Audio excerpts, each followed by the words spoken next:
Good afternoon, good morning, good evening, anywhere where you are watching Wytv. You're welcome to another edition of Trends. And it's Friday. When it's Friday, I love smiling because this time around we did not have any bad trending news. Although there was bad news yesterday, according to a source. One MC Oluomo's aide lost his life on terminal bed yesterday. But then that's not what we want to talk about on trending news today. Don't forget that the sponsor for this show is still not by Abels, and you can as well be one of our sponsors. You can call the number on the screen, or you can send us a DM and we'll get back to you as soon as possible.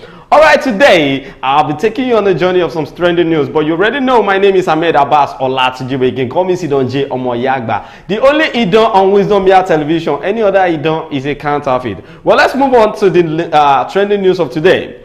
The Department of State Service today urgently they urgently called the citizens of Nigeria, like, okay, you guys, we want to bring to you a notice on what is actually going on around us. So they urge the citizens to be vigilant against public dangers, especially improvised explosive devices. You remember in Ibadan, that was some few months back, whereby we got an experience of an explosion around Bodija, and they said this thing was caused by the local mining people that are coming to Nigeria to mine, and they forgot the explosive, blah blah blah. The whole thing just went like that, and we didn't even know the source of the explosive. So they said people should be vigilant these days, most especially people that stays around the northeast and northwest regions of the country, that it seems the explosives are being made locally, and this could actually come up with it to come up anytime, that people should just be vigilant. So the IEDs are likely locally made bombs used by bandits and terrorists to terrorize security agents or civilians alike in the northeast and northwest regions of the country. So Shehu noted that in 2022, not less than 669 explosions occurred, with 223 civilians casualties in the 3 states. So, which means people that are staying in the north is practically being warned, because this is not talking about people in the southwest and in the southeast. What we are hearing from the news we are getting from there was that kidnapping, banditry, and all. But there around this Borno, Maiduguri, Kaduna, Kano, they said they should be vigilant because explosives are being made locally and they could put it anywhere around us. So you guys should be vigilant of the kind of people that walks around your community. Try to know this person, know that one, so that anybody can just come to your village and do any sort of things that can cause havoc in that community. So that's why the DSS is trying to tell people that they should work with them, like people should work with the DSS around their community, so as to bring out culprits, the people that wants to create a pandemonium in any area in the northwest and the south, the northwest and the north central, around every state around the northern part of Nigeria. They should just be vigilant because these days they are now making bombs locally and it can explode at any time. So that is why the DSS is sending warning to people staying in the north. Well, let's move on to the next one. The Lawrence Zonal Command of the Economic and Financial Crimes Commission, EFCC, has arrested 48 suspected internet fraudsters with one babalawo. Yes, and I do ask myself, most of these boys that is doing this yahoo of a thing, they were being used by these so-called babalawos. They are supposed to, I don't know, once they arrest one babalawo, it should be as a perfect example for the rest of the babalawo. If they should use that babalawo as scapegoat, I mean the juju man that is doing level for these boys. Now, 48 suspected internet fraudsters and a herbalist have been arrested, bordering on conspiracy and obtaining money under false printers in Lokoja, that is Kogi State. And this is my question. The EFCC recovered some things from these Yahoo boys, and which are exotic cars, motorcycles, luxury phones, different kind of things, and charms from these boys. And this Baba, it's only this Baba that is in between these boys, almost 48. And then the herbalist believed to be the spiritual godfather of these internet fraudsters, and they were arrested with various charms, as the statement read. Now, what are they going to do to this Baba? That's my question. Because now, if the Baba has long leg, I mean the Babalawo, the Juju man, if he has long leg, like he has people he knows and in the highest rank in the state, I think they will not be able to do anything for this Baba. But the boys, they will collect everything on these boys, everything in their name, and leave them on the street. Once they pay their bill, they will leave them and go back to the street. What do you expect them to be doing? That's why we have lots of Yahoo boys in Nigeria. There is no job anywhere. Everybody knows, even the graduates, the coppers that are, doing their personal parade and all, coming back to the to our community to look for one job or the other. They didn't see anything because there is no job anywhere.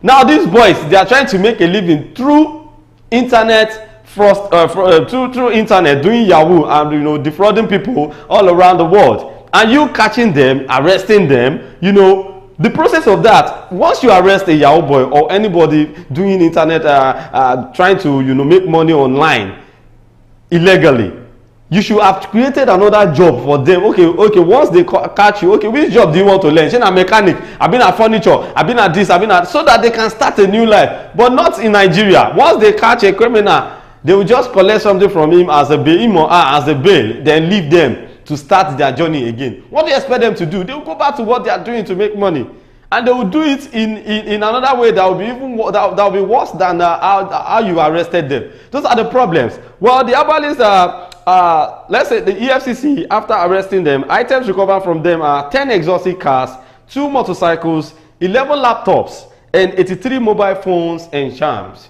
So I know the EFCC knew what they would do with all these things. Some people said they do sell it, or some said they do give it back to them. Most of the Yahoo boys, they get it back from there and still use money to buy it from the EFCC. You see, so I don't know. There is no security agency that is not corrupted in Nigeria. That's just the truth, to be sincere. Because I know EFCC are really trying, but the way they are doing this thing is not the way they are supposed to be doing it. Because how will you arrest a Yahoo boy, collect everything on him? Person will know if he worked before. What do you expect? They'll go back to what they have been doing, because you made money from them, and they will still go back and make money, and they will do something that is worse than the level they did with the former Babalawo. So I don't know. Maybe once they catch all these Babalawos, they start arresting all these Babalawos, all these Juju man.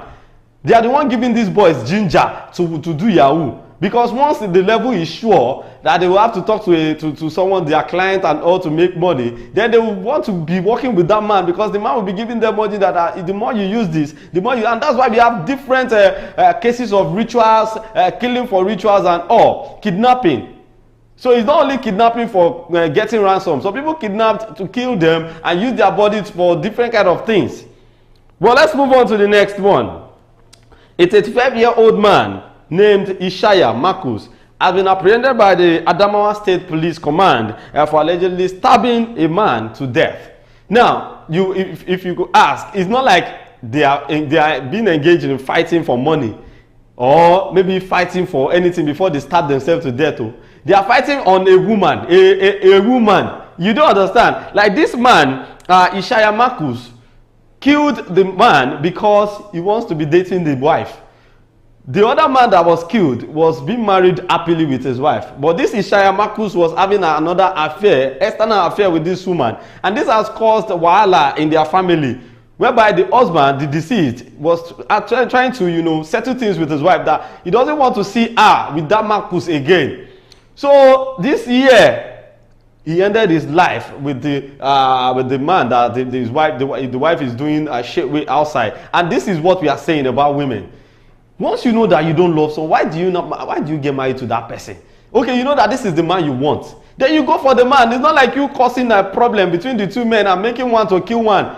And now he asks you, will you now marry the one that you're having an external affair with? Or now you lost the husband, so you don't have a choice, you go to that man and lie. So police don't arrest the man that is behind everything. So now the deceased is the husband of a woman that Ishaku has confessed to having an extramarital affair with. All this woman that is doing this, you cannot sit down in your husband's house. Oh God. Well, I need to give men this advice, that before you get married to someone, make sure you know that this person really loves you deeply. Because there are some women out there, they are getting married for a reason.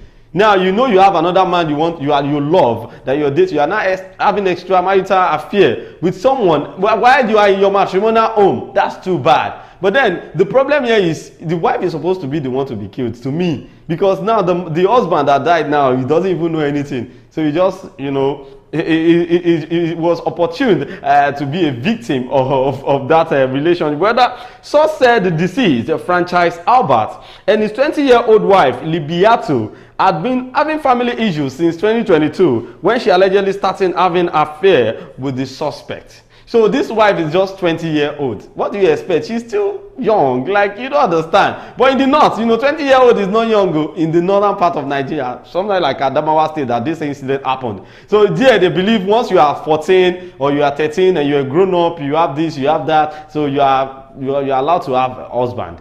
So then, this man just lost his life, just like that. And this woman and the man that is having extramarital affairs with, they will continue their life. Because as time goes on, we have to come out of the police custody and you start living his normal life. That's how it works in Nigeria. But let's move on to the last one today. The Ogun State Commissioner for Finance, Dakbo Okubadejo, has made it known today and assured residents of the state of transparent distribution of 5 billion naira palliative intervention of the state government. Now, this 5 billion naira will be disbursed amongst the indigent students in Ogun State. Well, it was gathered that some quarters, especially students, are frowned at the process of the disbursement of 50,000 naira palliative to indigent students across the country. It was being said that at least per student, they will get 50,000 naira. Now, this man, that's the Commissioner for Finance in Ogun State, has made it known that, okay, this one is sure. For every indigent student in Ogun State, you are going to receive the sum of 50,000 naira. So now you've said it, sir. When are we going to be seeing the alerts? Because people like say, myself go back to school this time around. It's not easy. At least the economy is not smiling on us. Even we are not smiling. Everybody will just be frowning up and down. If you enter street now, you see people frowning. Nobody they smile in Nigeria again because we are not seeing what we voted for. We are not even feeling it like we are in a good condition in Nigeria. So everybody knows what is going on at this time around. So sending 50K to our account as a student will be a better thing this time around. At least it will still buy half bag of rice. We chop that one for like some days. So it was gathered that some quarters, especially students, said this 50,000 naira has not been disbursed yet. But the Commissioner for Finance said they should be calm, that very soon it will be disbursed. So the students are alleging attempt by some government officials to defraud and prevent the students from getting what is due to them. Yes, we have those bad eggs in the government in Nigeria. So normally, we will always have them. But then, this man, Commissioner for Finance, is making it known made it known yesterday that no wahala. Everybody should just be at alert because you're going to get your alert very soon. So that's why I've been checking my phone for the past, because I'll still go back to my school. Yes, I finished from TASU in Ogun State. Maybe they can still try and give the alumnus some, part of the money too, because it's not easy in Nigeria. Anywhere you see money, you collect it, no time. Well, this is where we are going to be ending it on the show today. Big shout out to the Ogun State students. You guys should be expecting a good thing from the government very soon. And Governor Abiodun is really trying on this one. If they should do it, yes, I will love it, because there's a difference between you saying something and you doing it. Well, my name is Ahmed Abbas Olatunji, but you can call me Sidonji Omoyagba, the only Idon on Wisdom Yard Television. We see you again next time on Trend. Don't forget to follow us on all our social media platforms on TikTok, YouTube, Instagram, X, at Wisdom Yard Online TV. We'll see you again next time. Enjoy the rest of your weekend. Bye for now.